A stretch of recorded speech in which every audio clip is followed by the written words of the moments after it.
must tell you that I'm delighted, very happy, very pleased, and honored to be here with all of you wonderful Democrats from the great state of California.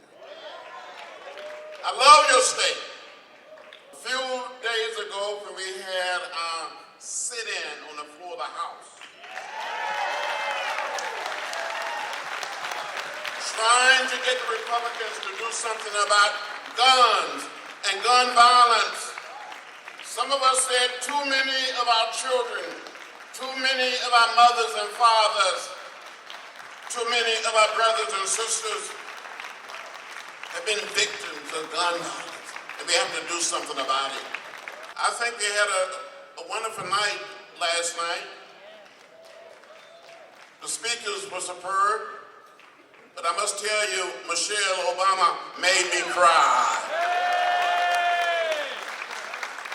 And sometimes when you feel it, you have to show it.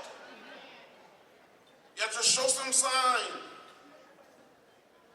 I tell some of our colleagues in the Democratic caucus that you must never ever give up or give in or lose hope. And what we do is like a calling. It is a mission to help redeem the soul of America and create the beloved community. In spite of all of the changes we have made, there are just too many people that have been left out and left behind. And you can make a great and unbelievable contribution to helping all of our people. And I've said so many times, and I say it again today. We're one people, we're one family, we all live in the same house, the American house, and we must look out for each other and care for each other.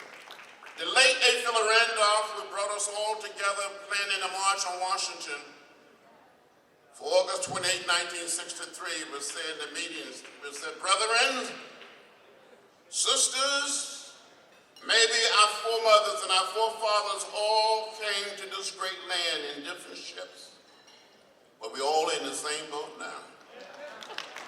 We're all in the same boat.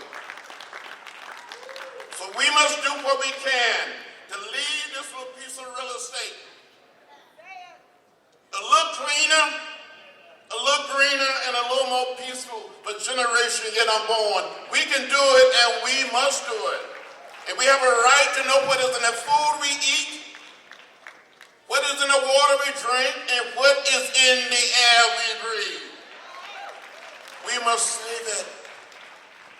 Save this planet for our children and their children. So I said to you, don't be weary. Be up. Be hopeful. Be optimistic. And be happy.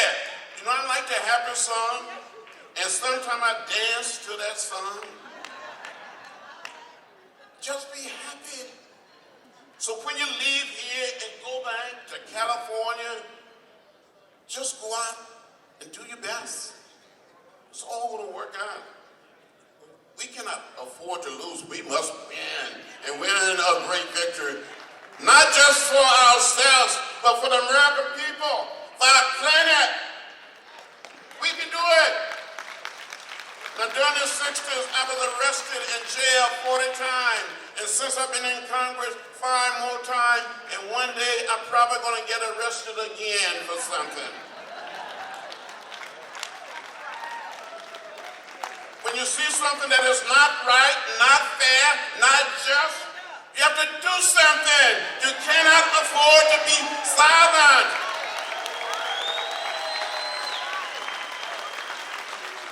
I didn't come here to preach, but I must tell you, therefore, I know you don't have a problem in California when it comes to voting, but at some point, like all those folks standing in line in Arizona for 4 and 5 hours to cast a vote. The Supreme Court gutted the Voting Rights Act. The vote is precious. The right to vote is precious. It's almost sacred. It is the most powerful nonviolent instrument or tool we have in a democratic society, and we must get all of our people to use it, but we must make it easy and simple for people to participate.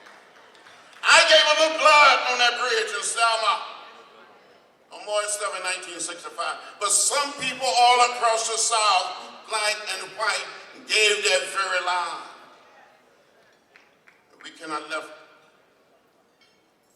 their lives, their deaths, be in vain.